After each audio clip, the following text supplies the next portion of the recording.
আমাদের এখানে খেলার মতো অনেক প্লেয়ার আছে, আমরা খেলার জন্য প্রস্তুত। এবং শামীম ওসমান তুমি বলেছিলে আসল রাজপথে খেলা হবে, আপনি কোথায় আছেন? আমরা প্লেয়ার নিয়ে রেডি হয়ে রয়েছি, আপনি আসেন, আপনার লগে খেলা হবে। আজকে মিরপুর মাঠে খেলবো, আজকে মিরপুর মাঠে খেলবো। আজকে পরিশাল খেলা ফাইনালের পরিবর্তে আপনার লগে খেলা হবে।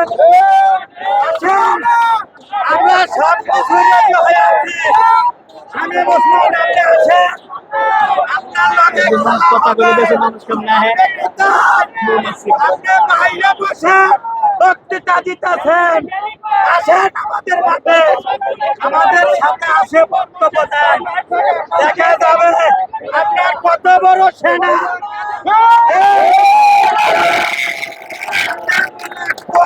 আসেন, আপনার লোকেও খেলাবো, আমরা প্লেয়ার জার্সি পরে রেডি হয়ে রয়েছে। আমাদের মাঝখানে আজকে খেলবো, ঠিক আছে নাকি ভাই? খেলা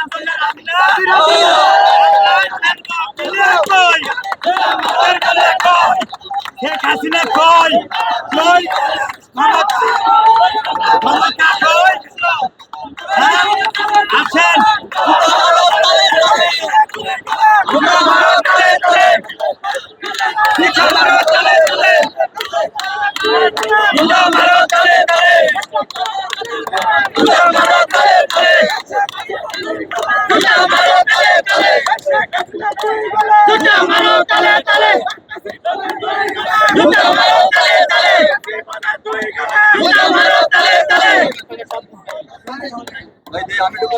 আওয়ামী লীগের ত্যাগী পরিবার একজন করে কোন এখানে বাথরুম ঘোষণা করতে হবে। এই ধানমন্ডি 32 নম্বর হবে বাথরুমের জায়গা, যেমন ভাবে ফিরাউনের বাড়িতে বাথরুম নির্মাণ করা হয়েছিল। স্বৈরাচারের দোষক কোন ক্রমে ক্ষমা নাই, পালাবে না কিন্তু পালিয়েছে। 5ই আগস্ট জনগণ পালাতে বাধ্য করেছে।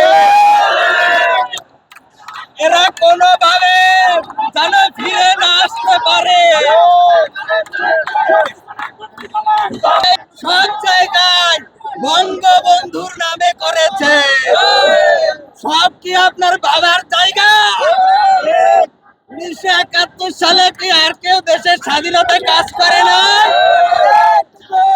আপনারা পারিবারিক ভাবে জিম্মি করেছিলেন সকল মানুষকে, বাংলাদেশের মানুষকে বোকা বুঝাইয়াছিলেন। বাংলাদেশের মানুষ এখন বোকা নয়।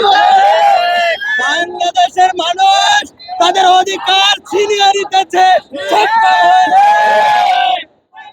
সুতরাং আপনারা জিয়া আন্তর্জাতিক বিমানবন্দর হিংসা করেছিলেন, ওটাকে নাম পরিবর্তন করেছিলেন শুধুমাত্র উন্নয়নের নামে, শুধুমাত্র উন্নয়নের নামে নিজেদের নামকরণ করেছে,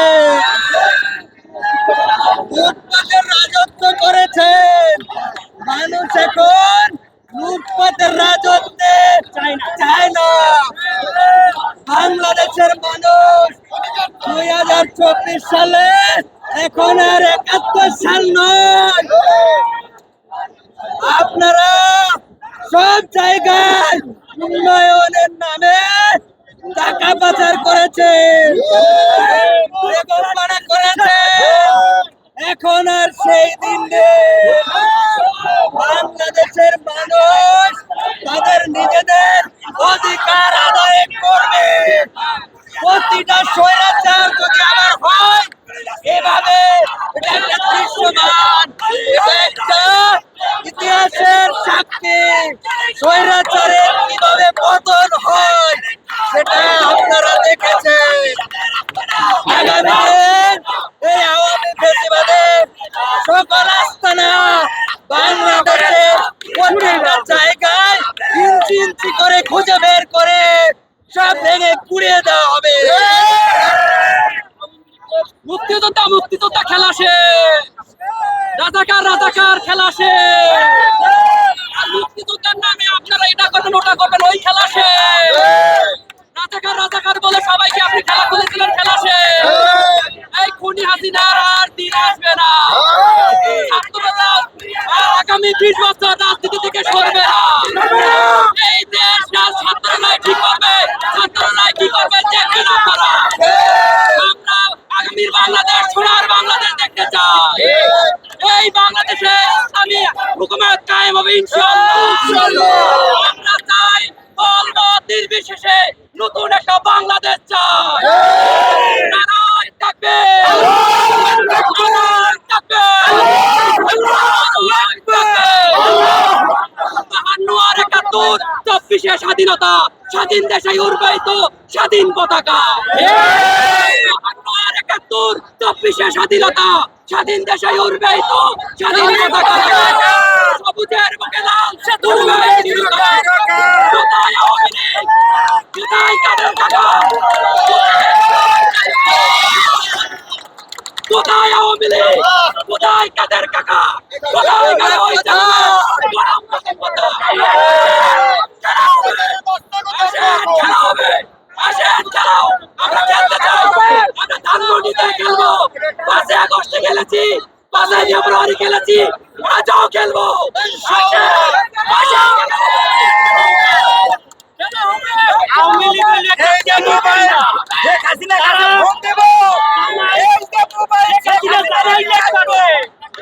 হাসিনা জামাই ত্যাগ করছে, তার পোলা ছয় বউ ত্যাগ করছে, তার মাইয়া স্বামী ত্যাগ করছে, তার বাবা দেশের মধ্যে জীবন ত্যাগ করছে। তারা শুধু ত্যাগই পরিবার। তার বোনের মাইয়া পার্লামেন্ট ত্যাগ করছে। তাদের যে দুর্নীতি অত্যাচার বাংলাদেশ তো শেষ করছে। তারা যুক্তরাষ্ট্রে যাই আমেরিকা, তারা দুর্নীতিতে তারা ফার্স্ট হইয়া তাদের অপকর্মের কারণে সেও মন্ত্রিসভায় ত্যাগ করছে।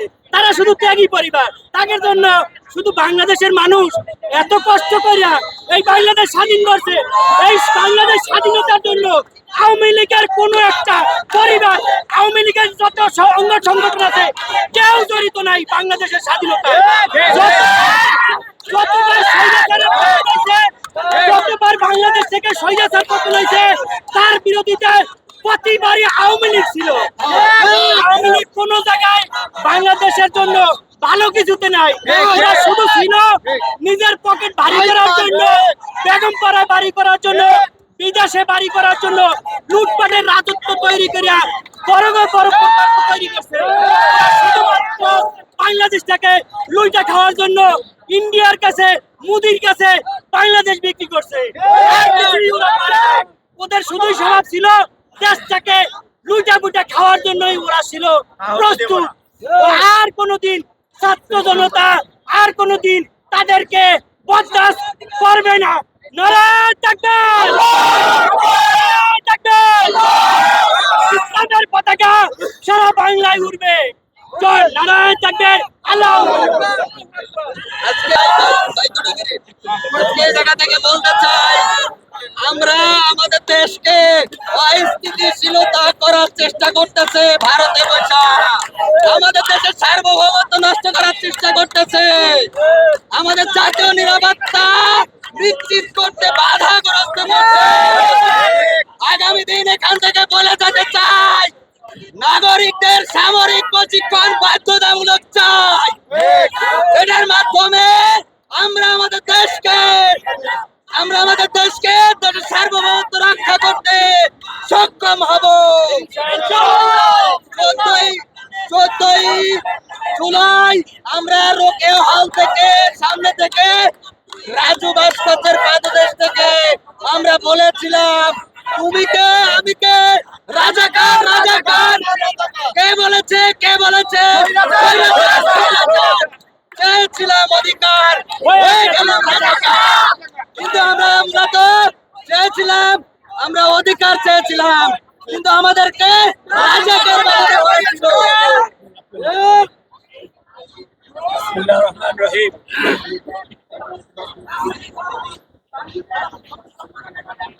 এই দিল্লি দাসী 17 বছর অবৈধভাবে ক্ষমতা ভোগ করার পরেও তার স্বাদ মিটে নাই। সে বাংলাদেশকে আবারও শাসন বানাতে চায়, আবারও অস্থিতিশীল করতে চায়। অনেকে বলে বাংলাদেশ ইন্ডিয়ার অঙ্গরাজ্য, আমি বলি না, এটা বান্দি রাজ্য বানাইছিল ডাইনি। আপনারা দেখছেন কলকাতার মমতা কিভাবে হুঙ্কারটা কথা বলে মোদিকে, আর আমাদের এই দিল্লি দাসী ওদের পাক করে গেলাম দেখা হয়েছে ইলিশ মাছ। সুতরাং এই দিল্লি দাসী বাংলাদেশকে বান্দি রাজ্য বানাই ফেলছিল। ওরা 71 স্বাধীনতার সময় পালাইছিল, ইন্ডিয়াকে মুক্তারি খাইছে, ওরা বদমাশি করছে। ওর বাবা আত্মসমর্পণের পাকিস্তানে চলে গেছে। কিন্তু এই দেশের মুক্তিকামী মানুষ, এই দেশের সাধারণ মানুষ, সর্বস্তরের মানুষ যুদ্ধ করছে। শহীদ জিয়াউর রহমান স্বাধীনতা ঘোষণা দিছে এবং বাংলাদেশের সমগ্র মানুষ, বিশেষ করে general Osmani, colonel Taher, brigadier Khaled Mosharraf, major Jalil সহ সমস্ত সামরিক বাহিনী এবং সমস্ত দেশের মানুষ এই দেশের মুক্তি সংগ্রামে অবদান রাখছে। অথচ তারা স্বাধীনতার চেতন নামে কুক্ষিগত করে সমস্ত এই দেশের সমস্ত অর্জন তারা লুটপাট করতেছিল। তারা যেই পরিমাণ টাকা এই দেশ থেকে লুটপাট করছে, হিসাব করে দেখা গেছে 90টা দেশের বার্ষিক যে রিজার্ভ তার চেয়ে বেশি টাকা লুটপাট করছে। সুতরাং এই আওয়ামী লীগকে নিষিদ্ধ করা ছাড়া, ওদেরকে সমূলে বিনাশ করা ছাড়া এই দেশে রাজনৈতিক দল না, ওরা একটা সন্ত্রাসী দল, ওরা একটা ক্রিমিনাল দল, ওরা একটা দেশদ্রোহী দল, ওরা একটা গণহত্যাকারী দল। ওরা চিরদিন এই দেশের মানুষের বিরুদ্ধে কাজ করছে। এই দেশের স্বাধীনতাকে, এই দেশের সার্বভৌমত্বকে ওরা ভুলঞ্চিত করছে। ওরা কোনোদিন এই দেশে রাজনীতি করতে পারবে না। ওদেরকে নিশ্চিত করে দেওয়া হবে, ওদেরকে সমূলে বেনিশ করে দেওয়া হবে। কারণ ওরা কোনোদিনও কোনো গণতান্ত্রিক রাজনীতি, গণতান্ত্রিক মূল্যবোধ, গণতান্ত্রিক আদর্শ ধারণ করে নাই। ওরা এই দেশের মানুষকে বিশেষ করে জুলাই আগস্ট বিপ্লবের যেভাবে ওরা হাজার হাজার ছেলেকে ছাত্র সমাজ হত্যা করছে, পৃথিবীর ইতিহাসে নজিরবিহীন। যেভাবে 57 জন আর্মি অফিসারকে হত্যা করছে, পৃথিবীর ইতিহাসে নজিরবিহীন। ওরা যে লুটপাট করছে, পৃথিবীর ইতিহাসে নজিরবিহীন। তাই পৃথিবীর সমস্ত জালিমদের মতো সেই জার্মানির হিটলার, সেই ফরাসি বিপ্লবের সেই নায়কদেরকে, রাশিয়া, সেই রোমানিয়া সহ সারা পৃথিবীর জালিমদেরকে যেভাবে শেষ করে দেওয়া হয়েছে, যেভাবে ওদের রাজনীতি শেষ করা হয়েছে, আওয়ামী লীগের রাজনীতি শেষ করে দেওয়া হবে। ওদেরকে ঘরে ঘরে, ওদেরকে সমস্ত জায়গা ওদেরকে চিহ্নিত করে, ওদেরকে চিরতরে বাংলাদেশ রাজনীতি শেষ করতে হবে। আপনারা জানেন যে শহীদ জিয়াউর রহমান ওদের শেখ হাসিনা এই বাড়ি ফিরে দিয়েছিল। খালেদা জিয়াকে ঈদের 3 দিন আগে বাড়ি থেকে উচ্ছেদ করছে। কত বড় হারামি, কত বড় নৃশংস, কত হিংস্র, কত বর্বর এবং কত বড় ইতর হইতে পারে মানুষ, এই হাসিনা একটা প্রমাণ করছে। যে মাত্র 3 দিন আগে, ঈদের 3 দিন আগে একটা বাড়ি উচ্ছেদ করছে সাতক্ষীরায়। জামাতের, বিএনপি অসংখ্য বাড়িঘর পুড়ে দিচ্ছে এবং অসংখ্য মানুষের রাজনৈতিক কারণে মানুষের বাড়িঘর পুড়ে দিচ্ছে। সুতরাং ওদেরকে কোনোভাবে আর রাজনীতি করতে দেওয়া হবে না। ধন্যবাদ। এই সেই অভিশপ্ত ধানমন্ডি 32, যে ধানমন্ডি 32-এ হাজারো আওয়ামী লীগের নেতা আসলে তাদের ভাগ্য পরিবর্তন হতো। কেউ আঙ্গুল ফুলে কলা গাছ হতো, হাজার হাজার কোটি টাকার মালিক হতো। আমি আর আপনি যদি 1000 বছর হায়াত পাই, তাহলে অর্থ সম্পদে তাদের সমান আমরা হতে পারবো না। শেখ হাসিনার যে এক কথা দেশ ছাড়ছে, আরেক লাইভে বাড়ি ছাড়া হচ্ছে। এই আওয়ামী লীগ হাজার হাজার কোটি টাকা এই দেশ থেকে আমার আপনার খেটে খাওয়া প্রত্যেকটা মানুষের টাকা বিদেশে নিয়ে গেছে। তাই মানুষের ক্ষোভ, মানুষ কতটা ঘৃণা করে তার বহিঃপ্রকাশ এই হাজার হাজার মানুষ। এক কথার কারণে আজকে এই বাড়ি ভেঙে চুরমার করতেছে। এই সেই শেখ বাড়ি, যেখানে শেখ নিজে একদলীয় শাসন ব্যবস্থার প্রবক্তা ছিল, কিন্তু কিছু দেশপ্রেমিক সেনা সদস্যের কারণে পারে নাই। শেখ হাসিনাও পারবে না। ভবিষ্যতে যারা শাসকের বেশে শোষণ করতে আসবে, তাদেরকে প্রত্যেকটা জিনিস তাদেরকে মনে রাখতে হবে। কড়াই কন্যায় এদেশের মানুষ কথা বলতে শিখে গেছে। মানুষ এখন আর চুপ থাকবে না। তাই সবাইকে, যারাই আসবে ভবিষ্যতে শাসনের বেশে শোষণ করতে, তাদেরকে অবশ্যই মনে রাখতে হবে মানুষ ধাপে ধাপে এদের স্বাধীন করেছে, আন্দোলন করছে বিভিন্ন।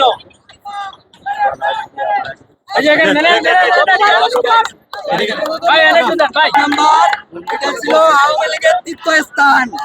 সুতরাং এই আওয়ামী লীগের তীর্থস্থানে বসে যত ধরনের ফেসিবাদ কায়েম করা হতো, এই তীর্থস্থান ভেঙে দেওয়া হয়েছে। এটা জাতির কলঙ্ক মুক্ত হবে এবং পরবর্তীতে কোন লোক এসে, কোন শাসক এসে যেন এরকম তীর্থস্থান গড়ে না তোলে, সেটার জন্য আমি বাংলাদেশের সকল নাগরিকদের আহ্বান জানাবো, আপনারা সব সময় সোচ্চার থাকবেন, যেভাবে আওয়ামী ফেসিবাদের বিরুদ্ধে আপনারা সোচ্চার ছিলেন। ধন্যবাদ। আসসালামু আলাইকুম। আজকে আমি মাইকটা পেয়ে দুটি কথা বলতে চাই। সেটা হলো, এই বাড়িটা একটা ঐতিহাসিক বাড়ি। পতন যেরকম ঐতিহাসিক, আর পতনও ঐতিহাসিক। আজকে এই বাড়ি থেকে যেমন স্বাধীনতার জন্য কাজ করা হয়েছে, এই বাড়ি থেকে পরাধীনতারও কাজ করা হয়েছে। এই বাড়ির কারণে, এই বাড়ির বংশোদ্ভূতদের কারণে বাংলাদেশের মানুষকে বিনা বিচারে খুন করা হয়েছে। এরকম আমাদের একটা অভিশপ্ত বাড়ি, আমাদের একটা মানুষকে যারা বিনা বিচারে বা অন্যায় বিচারে খুন করেছে, এরকম 10টা বাড়ি দিয়েও তার মূল্য হবে না। এবং আমার কাছে মনে হচ্ছে, মানুষ একটা বাড়ি করে শত শত বছর থাকার জন্য, বাড়ি ভেঙে চুরে পড়ে, তারপরেও বাড়ি ভাঙে না কেউ। অথচ এই বাড়ি ভাঙলো কেন? তার পাপ, এত বড় পাপ, এত বড় জুলুমবাতি হয়েছে, যার কারণে আজকে এই ছাত্রদের মনে থাকছে যে এই বাড়িটা ভেঙে দিতে হবে। এই বাড়ির অভিশাপ এই বাড়ি আর নিতে পারছিল না, এই কারণে দোষে পড়ছে। ছাত্ররা উছিলা মাত্র তাদের মাথার মধ্যে এটা কিভাবে ঢুকলো যে এই বাড়িকে পতন করতে হবে? আসলে এই বাড়ির পাপবাতি হওয়ার কারণে আজকে এই বাড়ি ধ্বংস হয়েছে। আরেকটা কথা আপনাদের মাধ্যমে বলতে চাই, সেটা হলো, আমরা অনেক লক্ষ্য করি অনেকে কান্দেন এই বাড়ির জন্য, দুঃখ করেন। আমি তাদেরকে বলতে চাই, আপনারা যদি এই কান্দাটা আগে কান্না করতেন, আপনারা যদি আগে ন্যায় অন্যায়টা বুঝতেন, আপনার নেত্রীকে, আপনার দলকে যদি বুঝাইতেন এই ন্যায় অন্যায় কি, তাহলে এখন আর কান্দা লাগতো না। আর এই কান্না করেও কোনো লাভ হবে না। এই দেশের মানুষ আপনাদের কান্না এখন আর ব্যথা পায় না, দুঃখ পায় না, কারণ আপনারা অপরাধ করে করে এই দেশের মানুষের অন্তরকে বিষয় তুলছেন। আপনারা এই বাড়িকে, এই স্থানকে, আপনাদের তীর্থস্থানকে মানে জুলুমে এত বেশি জুলুম করছেন যে এই বাড়ি আর সেই জুলুম সহ্য করতে পারে না, যার কারণে ধ্বংস হয়েছে। এটা কারোর পক্ষে ধ্বংস করা কখনোই সম্ভব ছিল না। এই বাড়ি ছিল বাংলাদেশের একটা আগুন, আজকে সেটা বরফের চাইতে ঠান্ডা হয়ে গেছে, আজকে তার পতন হয়েছে। অতএব আমরা আল্লাহর একটা নমুনা যেটা দেখি যে বেশি জুলুম করলে আল্লাহ দুনিয়াতে সেটার ফল দেয়, আমরা এখানে অক্ষরে অক্ষরে পাইছি। আজকে এত জুলুম এত অত্যাচার যে হয়েছে এটাও প্রমাণ হইলো যে এই বাড়ির পরিণতি থেকে বোঝা যায় যে এই বাড়ি থেকে কত জুলুম এই অত্যাচার হয়েছে মানুষের উপরে। অতএব সাধু সাবধান, সাধু সাবধান। আল্লাহ হাফেজ।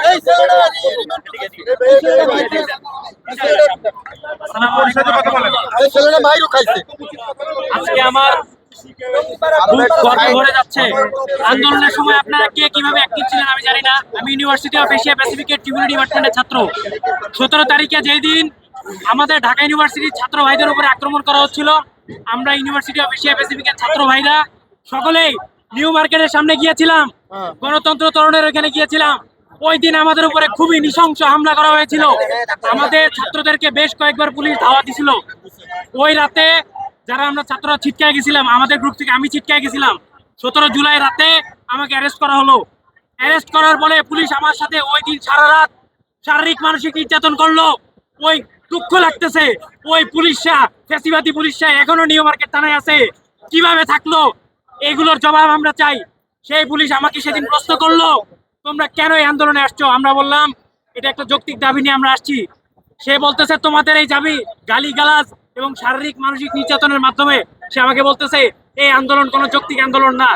এরপরে আমাদের সাথে যত ছাত্র ছিল ওই 17 জুলাই নিউ মার্কেট থানায় একই রাতে 6 জন ছাত্রকে অ্যারেস্ট করা হলো। ওইখানে ছিল তখন এসআই আশরাফুল, উনি আমাদের মামলা নিয়েছিলেন, আয়ু ছিলেন। তিনি 7 দিনের রিমান্ডে জারি করলেন প্রথম দিনের জন্য। কোর্টে ওঠানোর পরে আমাদেরকে বলা হলো তোমাদেরকে ফিল্টারিং করে ছেড়ে দিব আমরা। তারপর আমাদেরকে ফিল্টারিং করে ছাড়া হলো না, মিথ্যা মামলা দেওয়া হয়েছিল ওই দিন ওই রাতে। যখন পরের দিন কোর্টে উঠানো হলো, সে যখন ম্যাজিস্ট্রেটের সামনে তার আমাদের মামলাগুলো পড়তেছিল, আমরা 6 জন ছাত্র তার মুখের দিকে তাকিয়েছিলাম। ছাত্রদের মধ্যে আমরা এশিয়া প্যাসিফিকের ছিলাম, ইউনিভার্সিটি অফ এশিয়া প্যাসিফিকের, ইউনাইটেড ইউনিভার্সিটির, ঢাকা কলেজের, মোহাম্মদপুর সেন্ট্রাল কলেজের বহু ছাত্র ভাইরা ওই সময় ছিল। দুঃখজনক হলো সত্য, এই পুলিশরা তখন এই আন্দোলনের একটা বড় সুযোগ নিছিল।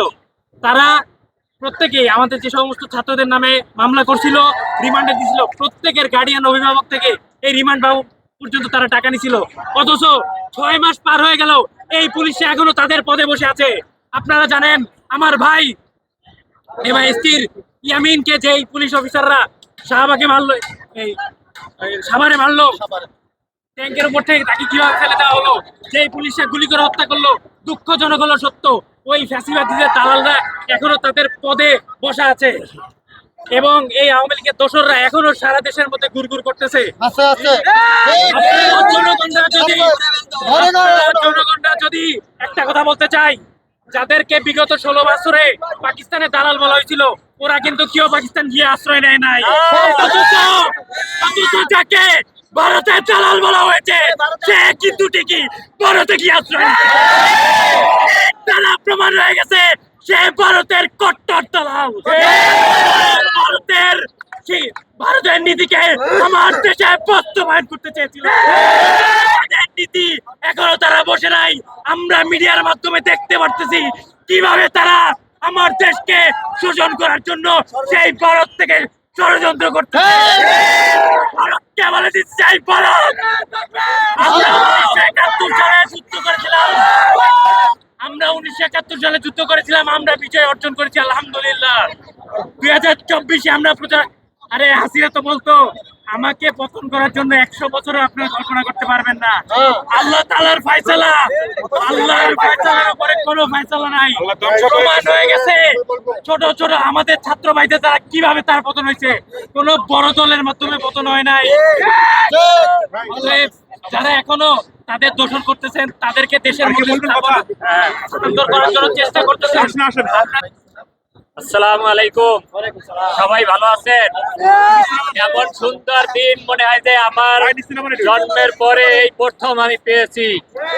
আপনারা কি এই প্রথম পেয়েছেন? এই খুনি হাসিনা কিন্তু নির্দিষ্ট কোনো রাজনৈতিক দলের লোকদেরকে হত্যা করে নাই। খুনি হাসিনা কিন্তু শুধু মুসলমানদেরকে হত্যা করে নাই। বিশ্বজিৎকে আমরা দেখেছি ঢাকা এই যে নিউ মার্কেটে হত্যা করেছে না? অতএব রাজনীতিবিদদেরকে আমরা বলতে চাই, আমরা ছাত্র জনতা যারা বাংলাদেশে সক্রিয়ভাবে জনকল্যাণের স্বার্থে রাজনীতি করেন, তারা এই খুনি হাসিনার দোসরদেরকে পুনর্বাসনের আর চেষ্টা করেন না। আপনাদেরকে বিএনপির ইলিয়াস আলী, সাকা চৌধুরী, বিএনপির অসংখ্য নেতাকে হত্যা করা হয়েছে না? জামাতের অসংখ্য নেতাকে হত্যা করা হয়েছে না? হেফাজতের অসংখ্য ভাইদেরকে শাপলা চত্বরে হত্যা করা হয়েছে না? অতএব এই খুনি হাসিনা কিন্তু কোন দলের নির্দিষ্ট কোন দলের শত্রু ছিল না, ছিল না, সারা বাংলাদেশের আমার জনগণের শত্রু ছিল, তাই না? অতএব কোন নির্দিষ্ট দল কিন্তু খুনি হাসিনাকে হটাতে পারে নাই, পারছে? 17 বছরে পারছে খুনি হাসিনাকে হটাতে? জামাত, বিএনপি, হেফাজত, চরমোনা এরা কেউ হটাতে পারে নাই, পারছে? ছাত্র জনতার আন্দোলনের মাধ্যমে